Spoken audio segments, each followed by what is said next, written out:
Good afternoon. Today is Monday, June the 12th. The time right now in Singapore is 1:15 in the afternoon, and today is the start of a brand new week. And today is likely to be quiet because there is no major economic data that will be released today.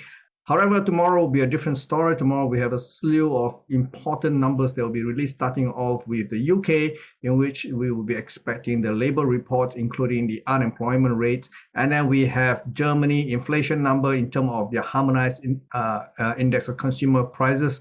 And of course, we will wrap up in the US with the CPI numbers. So that will be one day before the deliberation over the FOMC, which is the Federal Open Market Committee meeting, which will decide the Federal Reserve interest rate decision.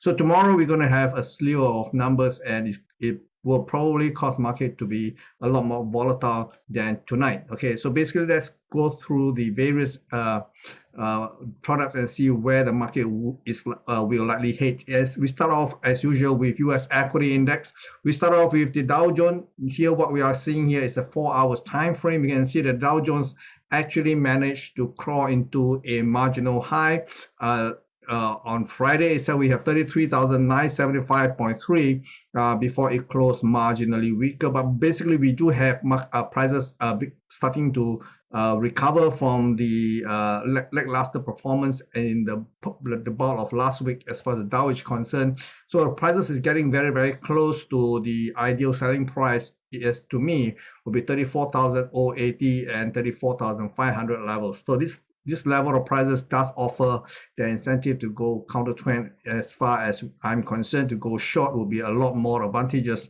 than to continue to buy as the market rally ever higher. So in the S&P 500, I also see the same thing. The prices is currently within a price which I think will be very attractive to sell. For those who are already long, maybe you want to take some money off the table. Friday, we see the price went up to 4,321.9, which is almost 4,322 levels. Now, this is the year high as far as the S&P 500 is concerned, and this put it very vulnerable to profit taking. So the first clue that I would like to see is a break and a close below the nearby support line here, represented by this dark black line here. So if the market do close below this level, that will be my first inkling that perhaps we'll be seeing the start of a more sustainable retracements. Okay, so do watch out. If we do see a retracement, the immediate target for me will be somewhere between 4,144 to 4,173. That will be the 50% pullback of this entire rally, starting from the April low of 4,049. Okay, over in the Nasdaq 100, I also feel that it is vulnerable to the downside. We have a test and a marginal break of the year high at 14,672.85 on Friday, which is marginally above the last Monday high. And that I've always maintained this bracket of prices, anything between 14,135 to 14,712 is going to be quite attractive for a counter trend pullback in terms of the rally that we have seen so far since the beginning of 2023. So if we do see a pullback again, similarly, I want to use this nearby support line represented by this black color line here to see if we do get a pullback. So if the market do close below this level here, that will give me the incentive to look for a selling opportunity on the rebound if after the initial decline. So immediate target will be around about 13,700 levels. Over in Asia, we are beginning to see the market is possibly has already peaked at 32,708.5 on last Wednesday. So we can see this is a 33-year high, and market is really struggling. We have a pullback back down to as low as 31,420 before we see the bounce back to 32,400 where we are currently at. So will the market pull back down again? I think there is a very good chance it will, and let's see whether this pans out. Okay, the immediate concern here will be this bottom here, which is a pivot low at 30,566. So once we get a price that close below here, that will be the first inkling that we could be seeing a sustainable, quite substantial decline in terms of correction. Over in the Hang Seng is vulnerable. We can see that the market has been struggling to go beyond this pivot line here, which I previously identified at 19,521 in the cash index. So today we have seen the market is very cautious near this line here. If it cannot sustain and pull back down, which it did in the morning itself, let's see whether this will result in the continuation of the decline from 22,700, and this time it will likely break the 18,000 towards my immediate target here at 17,000. So this is still a more than 1,000 points possible decline extension. Over in the mainland equity index in China, we can see that the price, this index here, the CSI 300, is struggling, but it has managed to hold the line at 3,780 thereabout. And we have done a very neat three-wave decline here, should technically means that the market has hit the bottom and is getting ready to rebound. But so far, the rebound has been very, very shallow. Now, that means the market probably will do something even bigger than the pullback to 3,777, okay, which you saw on last Thursday itself.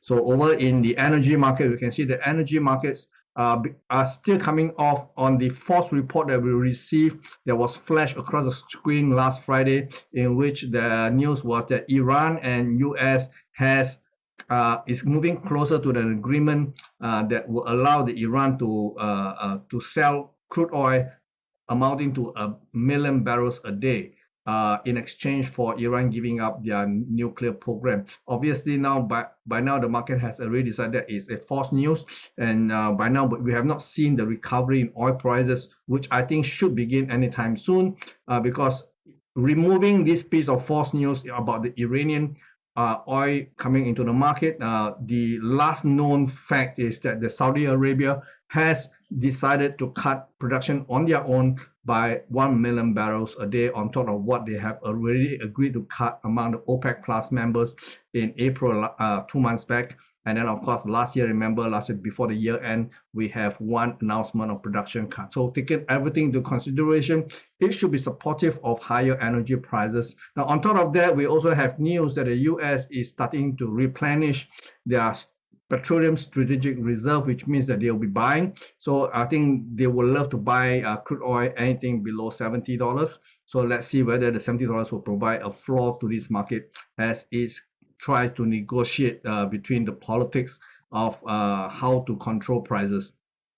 Over in precious metal market, I think the market is still consolidating. So this morning we have a little bit of a pullback from 1,973.10 cents from the overnight high on Friday. So if we do get a little bit more pullback somewhere between 1,947 to 1,953, for example, then this could be a good base for the market to propel a bit higher. But by and large, this is basically a corrective move.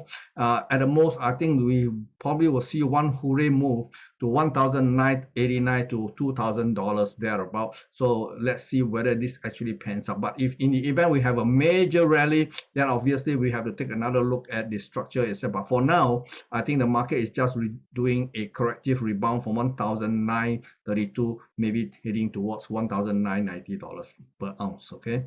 Over in the silver market, silver has a more structured recovery. We can see that there is a very neat three-wave that either looks complete or maybe there will be one more try. So let's see if the market will pull back enough to $23.84 to $24 for another rush towards $24.60 or even to as high as $24.90. That will be the ideal level target to aim for. But by and large, if you have not already bought, then maybe you just watch.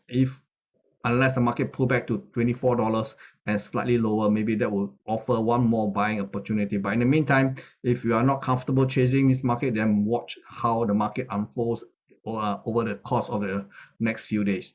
Over in the dollar itself, you can see dollar has been pulling back from a high of 104.62 in the dollar index. Now, the whole month of May, we can see the dollar index has been climbing from 152 all the way to 104.62.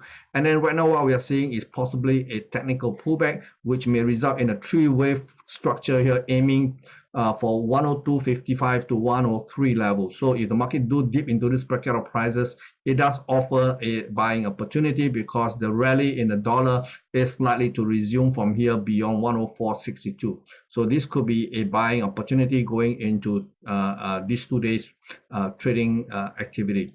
Over in the euro dollar, what we're seeing in the dollar index, we are seeing the exact opposite mirror image in the euro versus the dollar. So if the dollar continues to pull back, we also see the possibility of an extended three-wave rally towards a 108.10 to 108.45 in the euro dollar. So this does provide a selling opportunity as much as the dollar index present a buying opportunity. So do watch out for this level here, 108.10 to 108.45 for a selling opportunity, with the idea that the market will take out the 106.35 low as it goes lower. Okay, over in sterling, I think we are already very close to a inflection point, because we see a very clear three-wave rally here, targeting somewhere between 126 to 126.05 level. So this is a very, very small window of price.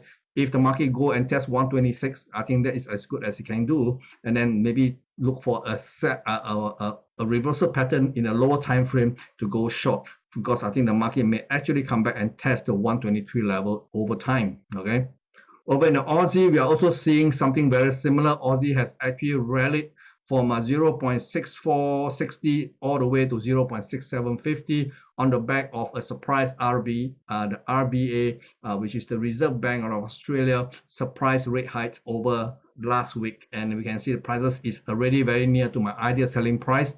The bracket between 0.6760 to 0.6780 is my ideal price to sell, and of course on condition that I do see a reversal pattern in the lower time frame as the prices move into this bracket of prices. So get ready to watch out for a selling possibility here. Over dollar Canadian, this has been one of the most sustained decline in the dollar versus the Canadian dollars, but I think the market may have hit a bottom, because from what we can see, we have a double bottom here, very, very neat. And if this level actually holds true, then maybe we can see a rally towards the 134.90 levels, or even the 135.25 levels. But obviously, I would love to buy at a much lower price. I will hope to see a rush down somewhere between 133 levels to actually fake a move to the downside, so that they can catch all these short seller on the blind side, and then before it reverses to the upside at 135. Okay, so that would be a perfect move if it ever happened. But do prepare to buy from now onwards in the dollar versus Canadian with an eye at 135 levels. Dollar yen is a bit of a disappointment. It does goes into a very tight consolidation range. I have actually gone short dollar versus the yen, but it looks like I may have to put my money elsewhere. If the price do come down a little bit, I'm just going to put my profit taking level at 138. Hopefully we can see a three-wave pullback before the dollar decides to rally one more time, very much like what we see in the dollar index. And this time the market will likely take out the 141 levels and perhaps even higher. So going short there right now is not a good idea. If you're not already short, try not to get involved in this currency pair. Perhaps if you want to, look for buying anywhere between 137.35 to 138 levels. Okay, but if you have not, then watch.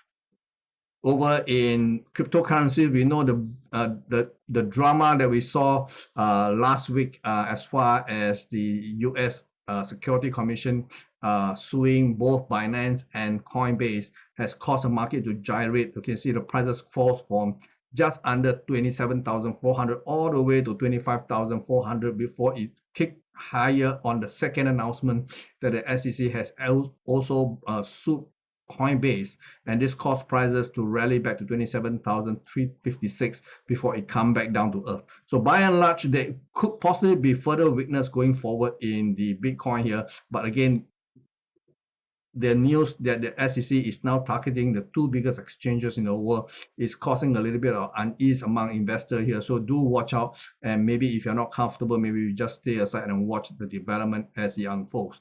Okay, so do watch out for further losses, possible further losses in cryptos, and of course there's always the surprise move to the upside. But then again, I am not very I don't have a very clear view on the crypto market right now based on this new development. So there I have for you so far, and I will see you back tomorrow with a new update. Bye bye, take care.